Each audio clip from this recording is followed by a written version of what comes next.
Querido, nós lemos, diante de tanta coisa boa que nós já ouvimos, se nós orássemos agora, encerrando, já estava feita a obra, e já está. No entanto, nós lemos, fizemos a primeira leitura da noite, no livro de Números, capítulo 21, que nós queremos reler, que está escrito. Números é o quarto livro de Moisés, né? E assim está escrito no texto de Números 21, verso 4. Então partiram do Monte Hor pelo caminho do Mar Vermelho, a rodear a terra de Edom. Porém a alma do povo angustiou-se neste caminho. E o povo falou contra Deus e contra Moisés. E o povo disse: por que nos fizeste subir da terra do Egito para que morrêssemos nesse deserto?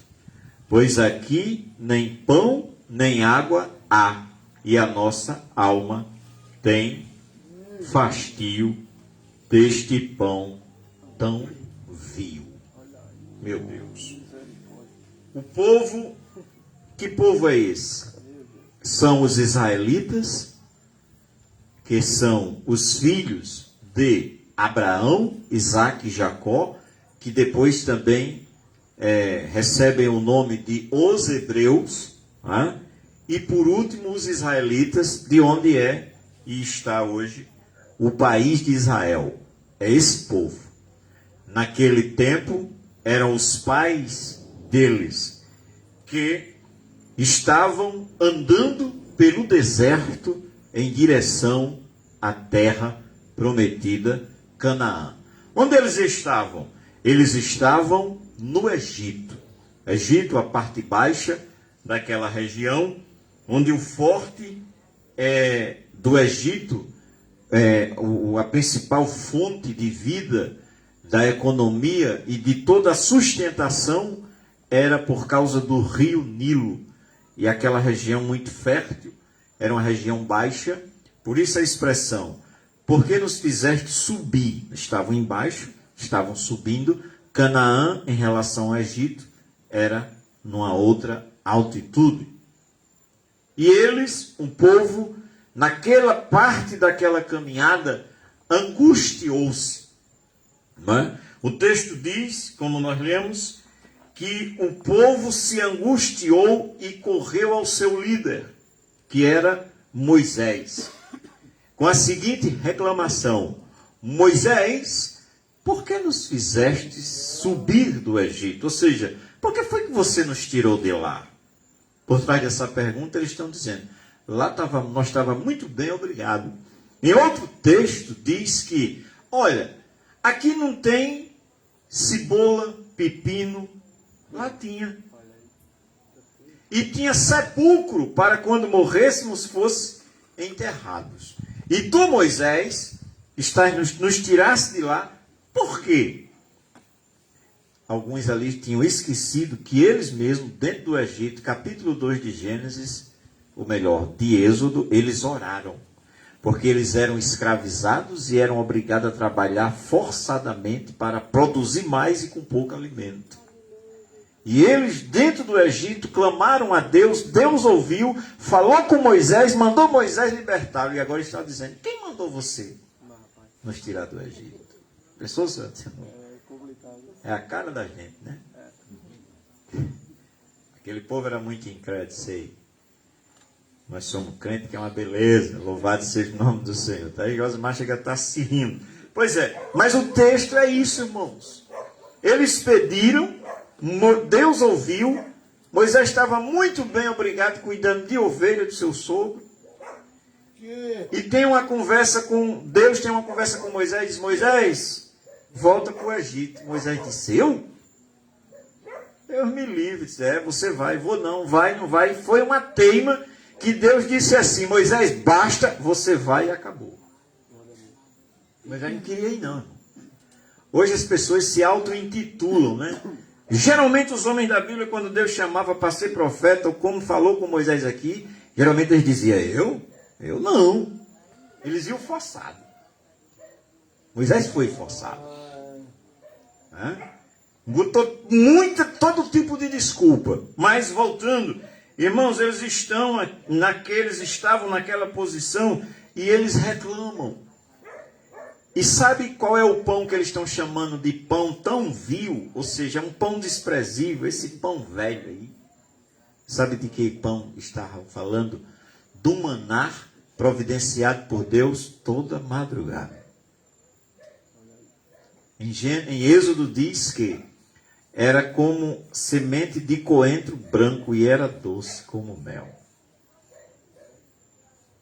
Mas eles disseram, a nossa alma tem fastio desse negócio. No Egito tinha cebola, tinha pepino, tinha carne. Irmãos, nesse ponto aqui, Êxodo 21, versículo do 4 ao 9, aí diz que Deus não gostou daquela atitude. E repreendeu o povo, providenciando cobras venenosas. Até hoje é dito que a cobra mais venenosa da face da terra é a cobra do deserto, uma delas lá. E diz aqui, ou melhor, está escrito no texto, que Deus fez com que surgissem muitas cobras, a versão que eu li diz ardente, que equivale a cobras venenosas, que pegava, a versão que eu li diz mordia, né? Hoje a gente sabe que é picava, né? Questão da época, e era mordendo, irmão Júnior, e o neguinho já ficando na areia do deserto. E diz que morreu muita gente. Aí eles se tocaram. O povo se alertou e aí correram para Moisés de volta. E disseram, Moisés, nós pecamos contra ti e contra o Senhor. Pede ao Senhor que tire do meio de nós essas serpentes para que a gente não continue morrendo. Então, é interessante que houve da parte do povo um reconhecimento de que eles haviam reclamado e que Deus agora estava, punindo-os, repreendendo-os. E eles reconhecem e confessam. Isso é uma bênção. Reconhecer que é pecador é o caminho da esperança, da salvação. Porque aí Moisés ouve o povo, e Moisés era um intercessor entre Deus e o povo. Hoje não é mais Moisés, agora é Jesus, o único mediador entre Deus e a gente. Quem está no meio é Jesus agora. Mas naqueles dias era Moisés.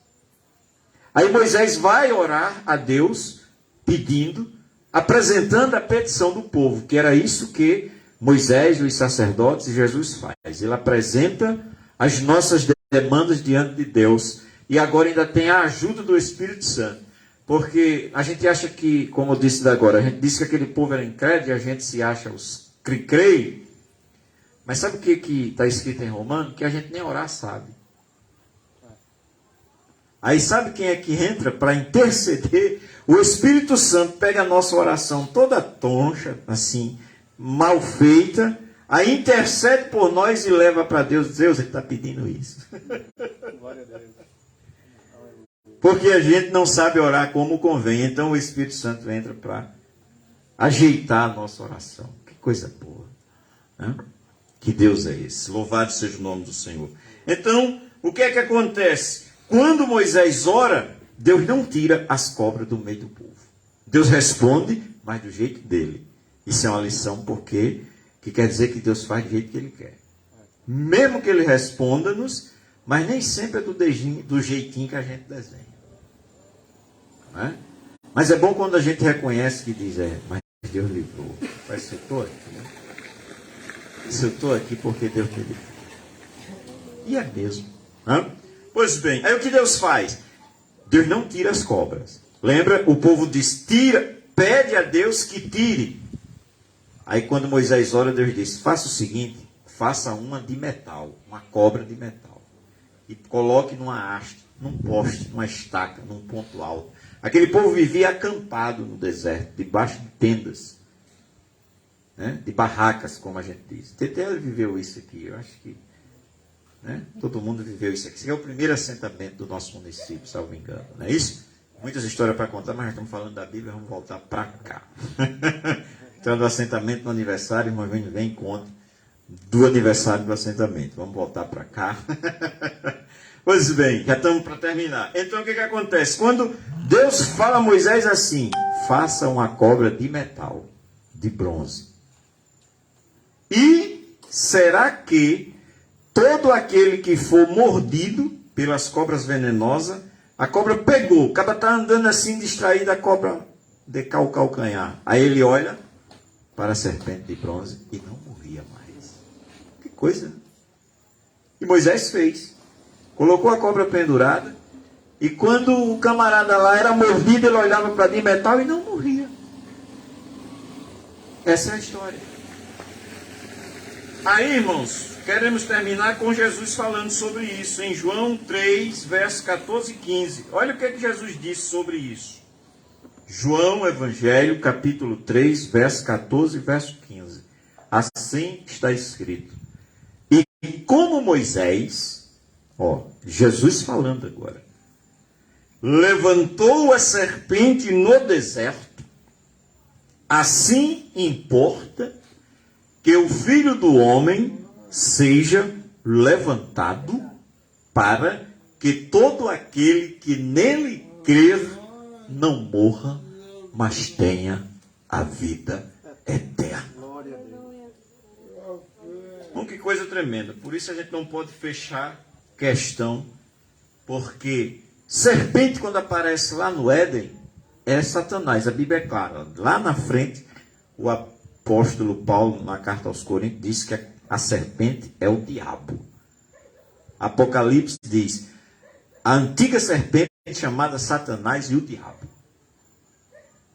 Mas no meio da história aparece uma cobra de bronze que tipifica Jesus. Então a gente precisa ter cuidado quando for afirmar alguma coisa da Bíblia. Olha tudo que tiver em redor daquela história, ou seja, o contexto. Lembra? O povo murmurou, Deus repreendeu com cobra venenosa. O povo se arrepende, se toca, se arrepende. Diz Moisés, pede a Deus que tire. Moisés pede, Deus não tira. Manda fazer uma cobra de metal, pendura numa haste. Quem era mordido olhava para a cobra na haste e ficava vivo. Aí Jesus disse, e como Moisés levantou a serpente no deserto, aí ele falando de si, Jesus disse, assim importa que o Filho do Homem seja levantado. Sabe de que Jesus está falando? Da morte da cruz. Que ele ainda ia passar e que já passou. Olha, irmão, Jesus foi colocado na cruz e erguido. Ou seja, ele ficou pendurado do jeito da serpente de metal. E agora é interessante, a serpente de metal, irmão Júnior, só livrava da morte física, porque posteriormente as pessoas voltaram a morrer. Só que Jesus diz assim, importa que ele seja levantado, e ele foi à cruz do Calvário. Aí ele conclui dizendo, para que todo aquele que nele crer não pereça, mas tenha a vida eterna. Olha, a vida que Jesus dá é muito, muito, muito superior ao que a cobra de serpente, ao que a cobra de metal dava. Porque a pessoa não morria no momento, mas sei lá na frente ela morreu.